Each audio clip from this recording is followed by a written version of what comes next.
What is going on, everybody? Welcome to the very first episode of Built Back. I'm your host, Maximus Ramminger, and this is the podcast for anyone who used to be the person that they want to be again, or honestly, anyone who knows that they were never that person and they're kind of just sick of waiting. Built Back is exactly what it sounds like: losing something, breaking something, falling off, and doing the hard work to build it back stronger and smarter than before. We're going to be talking about all kinds of things: fat loss, mindset, masculinity, relationships, business, money, faith, the whole nine. Because the truth is, when one part of your life breaks, it all breaks. But when you build back that one part, the rest follows. And this show is going to be real. It's going to be raw. I'm not going to sugarcoat shit. And I'm not here to sell you a magic pill. And I'm sure as hell not going to promise you it's easy. Because if it was, 70% of America wouldn't be overweight and 80% of marriages wouldn't be quietly miserable. Everything that you've ever wanted in life is on the other side of the hard work that you've been avoiding. And that is the line that I live by. And that is what this show is built on. So for episode 1, we are starting with my story. Because everything that I'm going to teach you on this show, I've lived through. I've been the buyer, I've been the failure, and I've been at rock bottom, and I built it back. So starting off, just talking a little bit about me, where I grew up, where I'm from. I'm from Key, Wisconsin, a very small town. I grew up on Cedar Lake. I was an only child.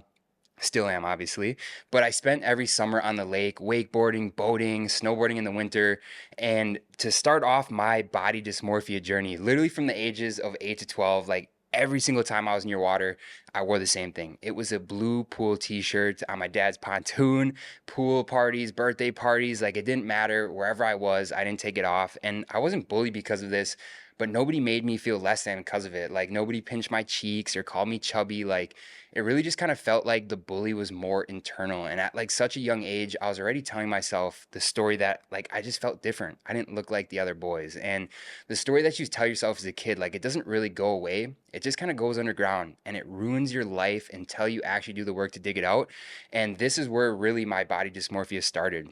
And it's still something that I work at through today. Like, I'm a fitness coach and I am in the best shape of my life. But even now, being in the best shape of my life, like, I still have those moments where I look in the mirror and some mornings I just absolutely pick myself apart. And it's not a fun thing, but it's something that I work through, and it's something that I like to teach and preach to all of my clients. And this was honestly just the beginning of such a fantastic and amazing journey. And, growing up, like, I was huge into sports: football, baseball, track, snowboarding, wakeboarding, wake surfing. But this is kind of where the perfectionism started for me. Like, I wasn't the inspiring kind of perfectionist, to be quite honest. Like, I was the punishing kind. Like, any kind of mistake that I had in sports, like whether it was like a strikeout, I carried that shit for days. A fumble on Friday night, like, I hated myself for a week. A missed tackle, same things. And I always remember that my parents would try to talk me out of it, like, "Oh, Max, you're fine, it's normal."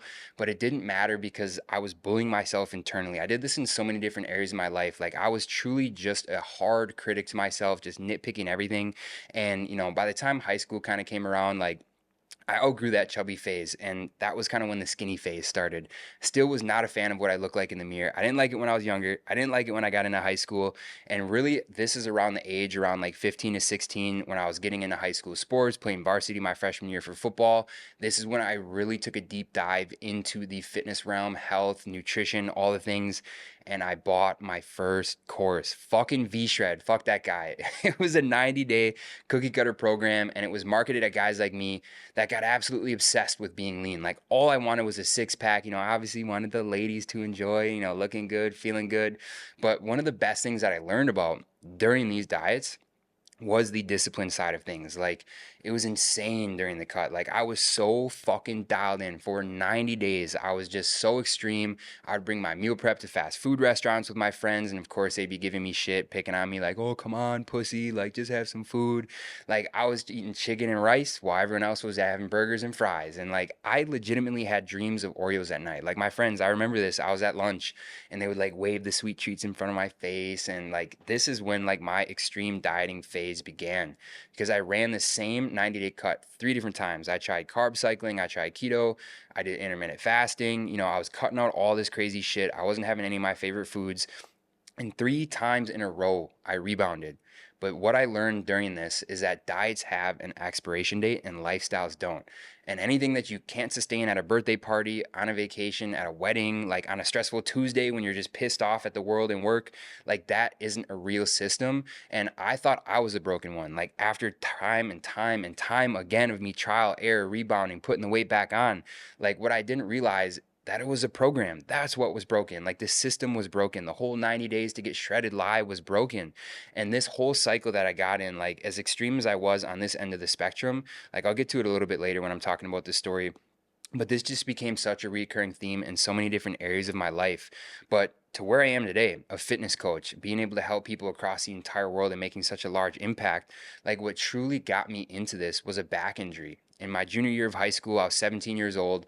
I was dealing with some back pain, and this was like during football season. Like I was going to different chiropractors, physical therapy. Like I was just pushing through everything. And then like one random morning, I remember this like it was fucking yesterday. It was a Wednesday morning. It was during like the WIA dead weeks. Like this is when like you had no contact with your coaches, no practice, no weightlifting. Like I just woke up, I got out of bed and fucking crashed to the ground. Like I couldn't move. I was in so much excruciating pain, and I had no idea where this even came from. Like obviously, like looking back and thinking about it, like it definitely came from football. And that's where the injury kind of like happened, and then just one day it just kind of jarred loose. But like I loved football so fucking much. Like this was my life. Like sports, fitness, nutrition, all the shit, like that was my identity. And it got so bad during my junior year because like I just like made this commitment to myself. I was like, I'm not fucking missing a single game. Like I loved the game so much that I would lie to my coaches before the games, telling them that I was fine even though I knew I wasn't. Like it even got to the point that I used some of my dad's Vicodin to get through games because I loved it that much. But after the season, thankfully I only missed one game. I remember it was Sheboygan Falls. I went out there, like, obviously I lied to my coaches. I told them I was good, and they put me on the kickoff, the gunner, the outside guy to just sprint down, obviously the fastest guy to the ball, just to see how I was doing. And I remember just grimacing so hard through the pain, and I was limping down the whole field. Luckily, the guy didn't come to my side, so I didn't fuck up the play.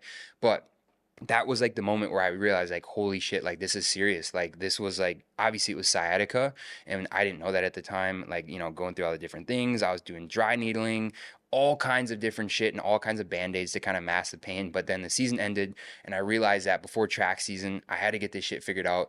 And I went and I got an MRI, and I figured out that my L4 and my L5 discs were herniated. I had degenerative discs, and there was like a small bone fragment that was pinching my SI nerve. And like honestly, like remembering back to like this moment, like I can just like close my eyes, and it's so vivid to like feel these moments because this was such a massive turning point in my room, like in my life. But like being in that MRI move, like that was one of the darkest moments that I had ever experienced. And the doctor said one sentence that shifted my entire perspective, and my identity felt like it just disappeared in a moment. He told me that I might not ever squat or play football again, and that if I ever re-injured it, the next step was a spinal fusion. And that was the same surgery that my mom had, the same pain that I watched her live through in her whole life. And like I didn't know who I'd be without these different things. But like sometimes the worst thing that happens becomes the best thing, and it becomes a huge, massive turning point in your life. Like the MRI room, like it felt like that was kind of the end for me.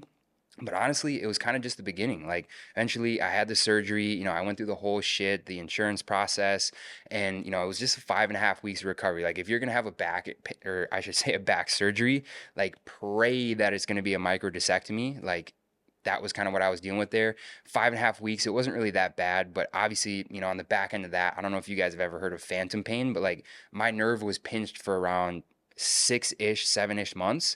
So for like 9 months, almost up to a year, I had phantom pain. So like after the surgery, I was so convinced in my mind, like this surgery, honest to God, was a lot harder physically, or I should say it was harder mentally than it was physically. Like the recovery, yeah, it is what it is, got over it. But like the actual like thought process of like trying to conceptualize that like, holy fuck, I'm 17, I just had a back surgery, I'm missing all this time, I might not ever be the same athlete again. And I had this phantom pain for like 9 to 12 months where like I thought that the surgery didn't work. Like I was just in my head, like I had the same sciatica pain, like, and it was just crazy. It was such a weird part of my life where like I had my friends carrying my books to class. I had people helping me out to my car some days. Like, and during this time, like is really where I isolated. I scrolled a lot. I was on my phone. I was just really furious and just kept asking like, why the fuck did this happen to me? But This was also the turning moment that interested me to get into my degree of kinesiology and wanting to change people's lives, because through this process I was able to see the level of fulfillment that these respective practitioners were able to experience, like the chiropractors, the physical therapists, the physios, the doctors, like them being able to help me through this. I just saw that level of fulfillment, and it really made me wonder, like, how could I take my passion of health and fitness, or something in the realm of this health field, and be able to turn this into a career that I could help other people through dark points of their life. And that's kind of what started my college career. So I went to Lakeland. I played football there. It was a D3 college, but this was around the time that COVID happened. So like my freshman year, it was great. You know, I got some great reps, like actually playing as a freshman, was able to play against some of my high school buddies that were playing on other teams. Like it was such a special moment of life that I was able to continue playing the game that I loved, that I played from such a young age. But in the midst of this, like it was all these little injuries. Like I felt like I was living in the fucking trainer's office. Like I got plantar fasciitis, I separated my AC joint, sprained ankles, the whole nine. And I realized, like, damn, Max, you're spending all this fucking money to go to college to get a degree. Like, maybe we should just focus on this, because COVID kind of just ruined everything. It really ruined my college experience, but it definitely ruined football.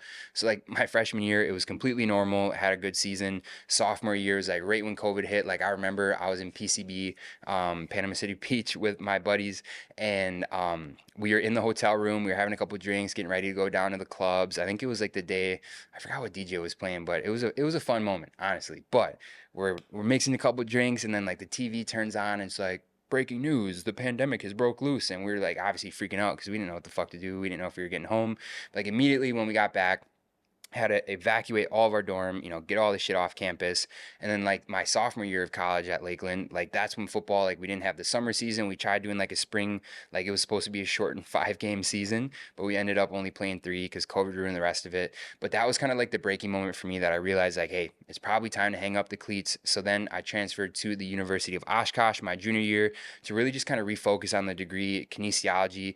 And that's where everything kind of pivoted, because at that point, like when I went to school and I wanted to start getting this degree, I thought that like chiropractic or physical therapy, like that was going to be the route that I wanted to go. But in the pursuit of this, doing the different degrees, like holy shit, like going from a private school to a public school in college, like I lost out on almost like 13 major credits that like I had to fight for a year and a half. Like it was just an absolute mess. But honestly, one of the best things that happened in the midst of this was I was getting some clinical hours done on campus, where I was actually doing some, personal training, which was something that I never even considered, never thought of. Because like the preconceived notion around this career is that, you can't make a good living, you can't have a good life, and it's just absolute dog work.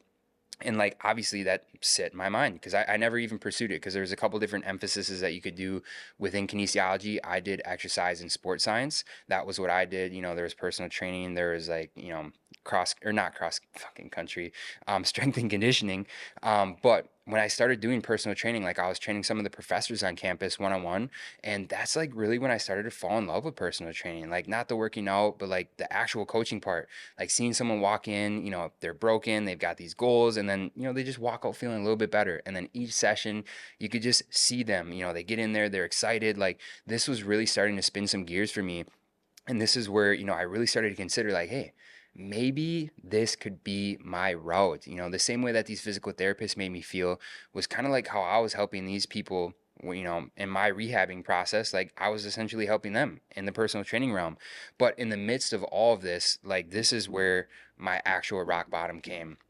Like after the years of like all the extreme cuts that I was talking about, all these 90-day programs, where I was doing all this crazy fucking dieting, I was doing all this cardio, after getting over the fact of like I was just so obsessed with being lean, like I feel like I was like, hey, maybe it's time to try to put on a little bit of muscle, try to bulk. And around this time online, like dirty bulks were just going crazy. Like this is the next best thing. Like if you want to put on as much muscle as possible, you got to do the dirty bulking.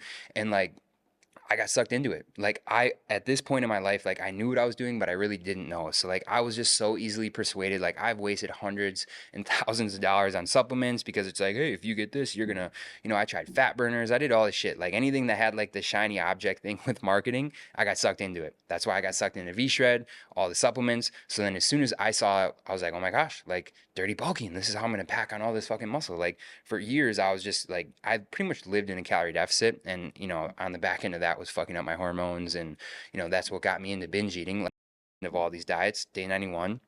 I would fucking unload and I would start binging.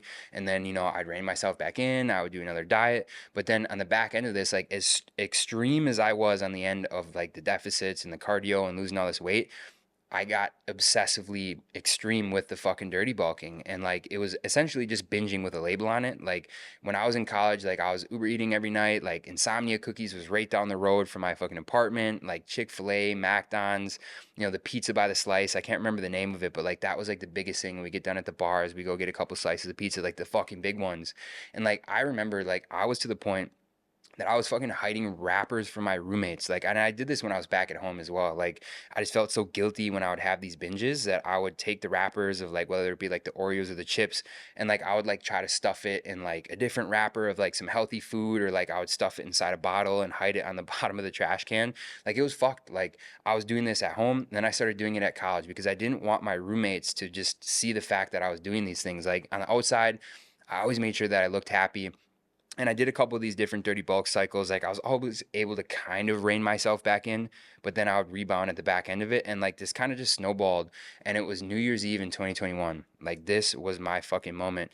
I was in Milwaukee. I was out with a couple of my buddies, and I took a picture with three of my guys. It's on my social media. If you go on there, you'll definitely find it. But I was in a white t-shirt, and this is when I had long hair, a weird stage of my life.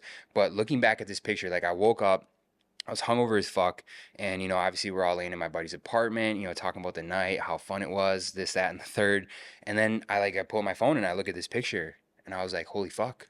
Like I was in a white t-shirt that was just absolutely suction cup to my gut. Like obviously I was very bloated because of all the shitty food I was eating, and I was holding a 32-ounce Long Island fishbowl, and I can tell you for free, it definitely was not my only one of the night. So I'm just fucking bloated. I look gross. Obviously a little bit sweaty. The club is packed, and it was just me and my three buddies in the frame. Like at the time, shout out my boy Carter, no shade here, but like we had this running joke where we were putting this fat filter on Carter, and like obviously like he wasn't fat. Like Carter is an athlete. He was a fucking dog in college playing hoops, but it was just like a little bit of a bit that we did. And like I just took the liberty of like, and this was obviously me just being extremely critical of myself. Like I was so caught up on this picture. Like I just fathom that I let myself get to that point. So I started to put the fat filter on myself, like, obviously to get a couple laughs out of it, but also to kind of cope. And like I wanted to try to beat them to the punch. And one day I caught myself doing it, and I was just like, holy fuck, like I'm making myself the joke now. Like I turned myself into the joke more than myself. Like my friends weren't even giving me shit about it. Like no one really ever called me out on it. And I think that's such a weird culture with guys. Like, when you notice your friend is struggling or he's not the same guy that he used to, like it's just such a weird thing that like guys just don't feel comfortable having that. And like I turned this into a joke that was never a joke, but like I didn't want to be the joke anymore. And like that was my fucking moment. Like, and it wasn't even like a New Year's resolution. Like I'm honestly, to be completely truthful with you guys, like I really don't like New Year's resolutions, because by the seventh week of the year, I think it's about like 65 or 66% of people end up fucking failing and just shitting on them. So like it wasn't like a dramatic decision. It was just like a quiet voice in my head that essentially said that something had to fucking change. Like, and then this was it. I don't know. I'm real big into divine timing and everything happening for a reason. And this was like right around the time I saw a story from one of these guys I added on Snapchat. Like I was drunk at a bar in Madison. It was a year before, I think. It was Nick Justice. I remember I was like following him on Instagram for a while. Shout out Nick, man. If you're listening to this, I fucking love you, dog. Thank you for changing my life. But this is my fitness coach. I've been with him for years. But I was following him for a while. He had a P Street Fitness account. It was him and his boy Addy. They went to Whitewater, another school in Wisconsin. And I was just, at this time, I was also hammered. I don't know why I was so obsessed with like the pitcher drinks. Like it was like a buy one, get one free pitcher. Like I had two fucking pitchers of vodka Red Bull, like just an absolute heart attack in a fucking cup. But I was hammered, and I was like, oh my God. I was like, is that fucking Nick? Like a little bit of a fanboy moment. Like, it is what it is. But like I ran up to him. I was like, yo, are you P Street Fitness? And, we were chopping it up, whatever. Super cool dude. Got him on Snapchat. And right around this time when I was in my dark moment, like I saw that picture, I knew something needed to change. Like at this point, I'd been through so many quote unquote transformations myself, but I never was able to keep the results. So I knew that something needed to fucking change. I needed a system. I needed something that actually fit my lifestyle. And just ironically, he had a post on Snapchat that he put up, like looking for 5 guys who want to lose, X amount of pounds in X amount of weeks, like swipe up. And of course I did. I swiped up. But because I was in college, like I was fucking broke. I was a broke college student, no job. It was just, focusing on football, school, that's it.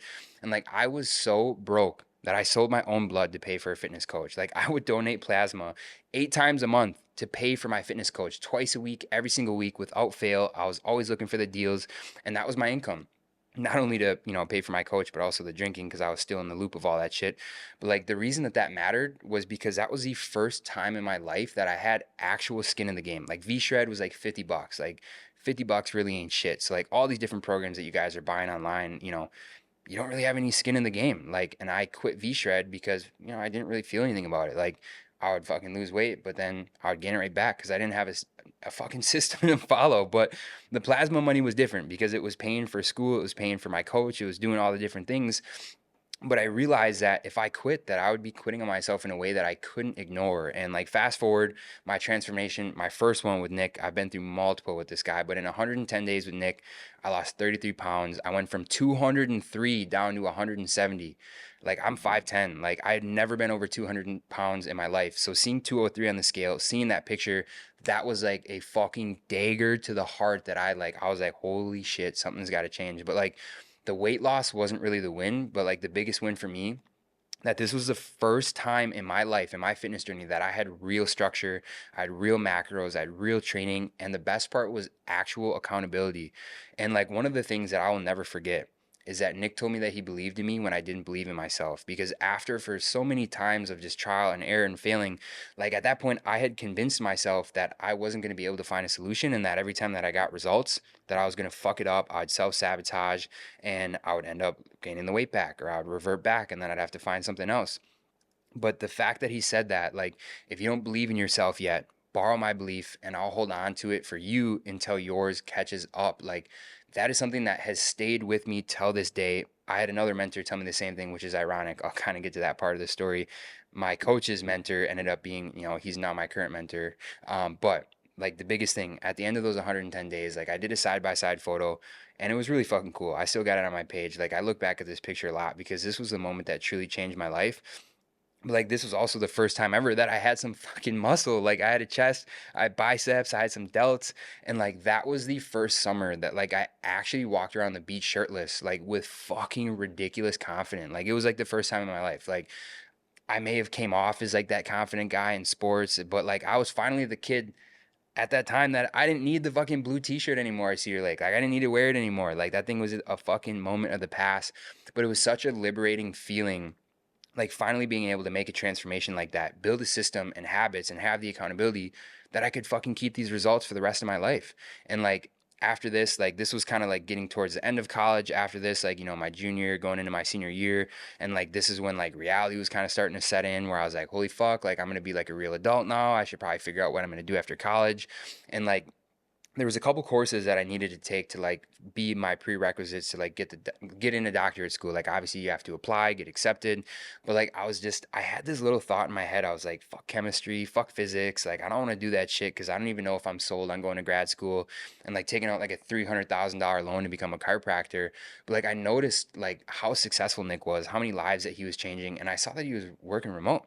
Like not that he's like big into traveling, but like having the freedom to be your own boss, to help change people's lives and just do fitness as a job. I was like, holy shit. I was like, this kind of sounds cool. I was like, Nick, put me on some game here, man. Like, how are we doing this? Like, how did you get to the online scene?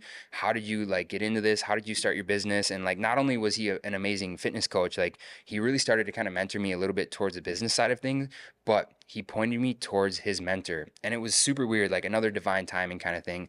Like the same week that he introduced me to his mentor, I had a bank account that I completely forgot about as a kid. Like, and it was like gonna expire. Like, I got like the email, or actually my dad let me know. He was like, hey man, you got to run to the bank and like take this money out. Otherwise, like the account's gonna close.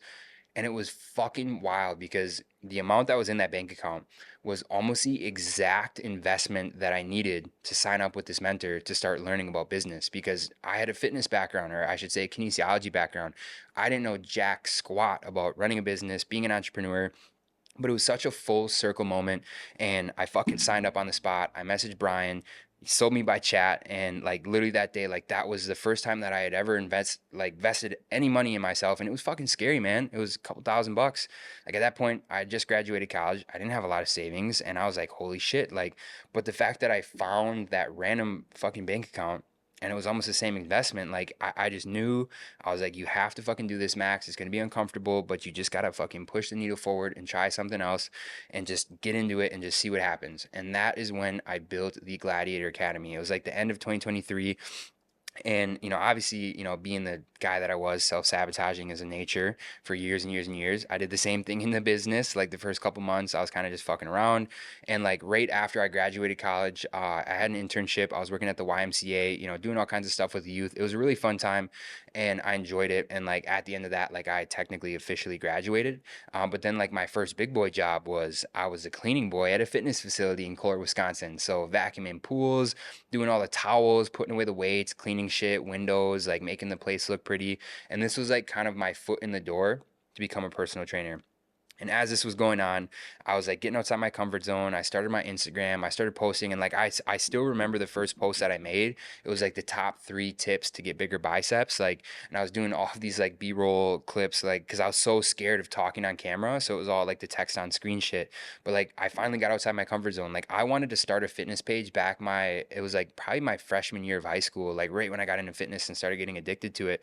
But I remember at the time that there was another dude, I won't say his name, but in my school that was like, he had a fitness page. And I remember all my friends just absolutely clowning him. Like, oh, we're like, they'd be making jokes. Like we're in the gym, like, oh, we're so-and-so, blah, blah, blah. And like that fucking scarred me. I was like, I'm never starting a fitness page. So I still, even at that day, like after high school, after college, literally like probably 6 years after like that event even happened and like that, the banter and like the guy bullshit, I was still holding on to those, the fear of others, like, oh, what are people going to think? What is my family going to think? My friends, blah, blah, blah, blah, blah. But I finally got over the line and I started the business. And, aside from the self-sabotage, like I finally fucking locked in a few months. And, I just kind of continued to invest in myself. And like, I actually built a business that I love. Like, where I'm at right now in life, like I have time freedom, I'm able to travel, like I'm living between Bali, America, Australia.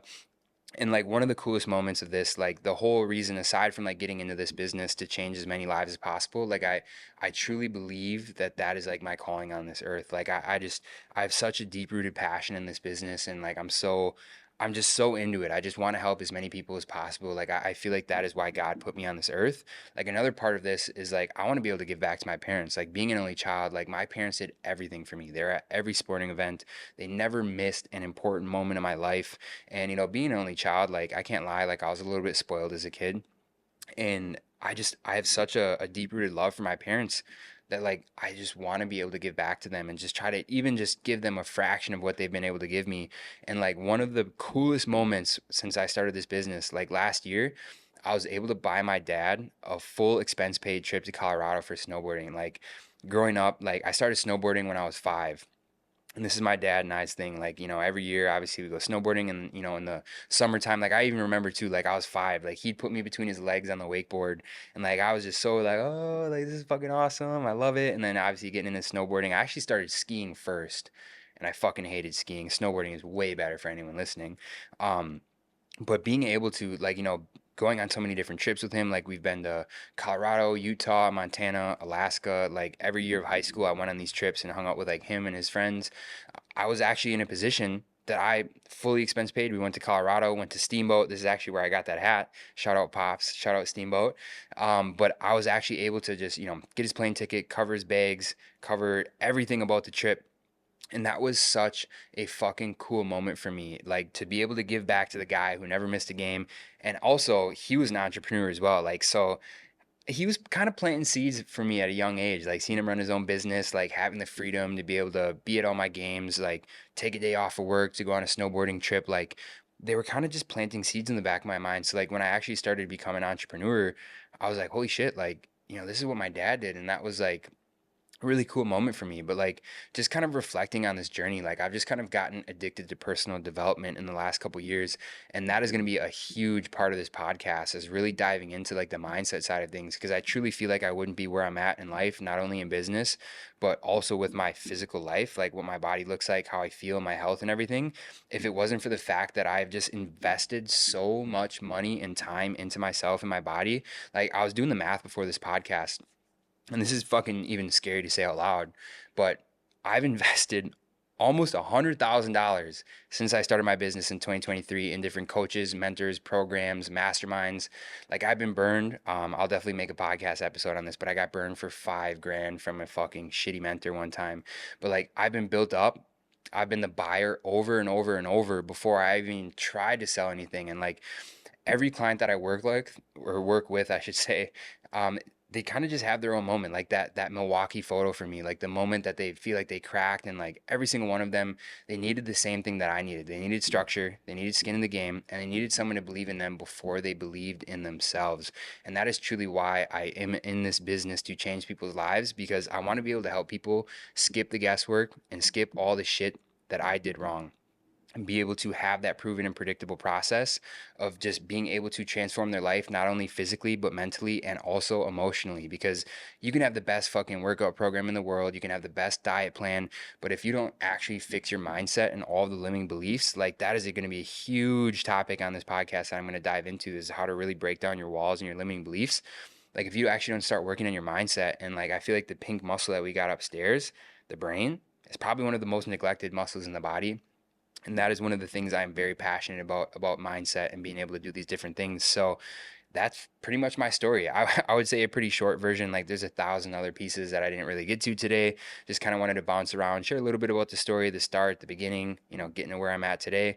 And I'm definitely going to dive into more future episodes. But like the reason why I'm doing this show, it's because there are millions of people right now, guys, women, dads, moms, professionals, who used to be the person that they want to be again. They were fit, they were confident, they were ambitious, they had all the energy in the world, and they were the leader of their household. And then one of their kids looked up to. Like they felt like they were that person, but then shit hit the fan, and somewhere in the climb, they kind of lost themselves, and they look in the mirror, they don't recognize a person looking back. And like, if that's you, like this podcast is for you. Like, I'm going to be here to motivate you, but I'm definitely not here to sell you a quick fix. I'm not here to tell you it's easy. I'm here to tell you the fucking real and the raw truth. I'm very blunt. I'm straight to the point. I like taking the no bullshit point, but I just want you to know that you can build it back, but it's going to be the hard work that you've been avoiding. And so every episode of this podcast, I want to try to give you a little piece of that work. Some episodes are going to be me alone, like this one. Some of them are going to be conversations with clients who have built it back.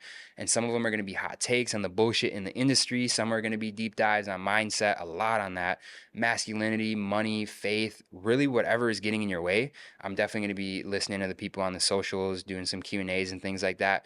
But all this truly does ladder to one thing, that you used to be that person, and you can be that person again. Or honestly, you can be the person that you were always supposed to be and just never had the proof yet. So I hope you guys got some value out of today. I've been saying that I was going to start this fucking podcast for a really long time, but I finally ripped the Band-Aid off, and I've been kind of sweating this entire time. Like, it's crazy. I'm alone in this podcast studio. Like, no one's on the other side of the camera, and I'm nervous even in front of this camera. Like, it's a weird feeling. But if you got some value today, I would love it if you would hit follow so you don't miss the wow, I'm the nervous. I start talking about nerves and I'm starting to get nervous, but we're not fucking cutting any of this shit out. So to revert back there, if you got some value, I would truly appreciate it if you'd hit that follow button so you don't miss the next episode. Maybe drop a rating, share it to your story. But this has been the first episode of the Build Back podcast. I'm your host, Maximus Ramminger, and I'll catch you on the next one. Peace.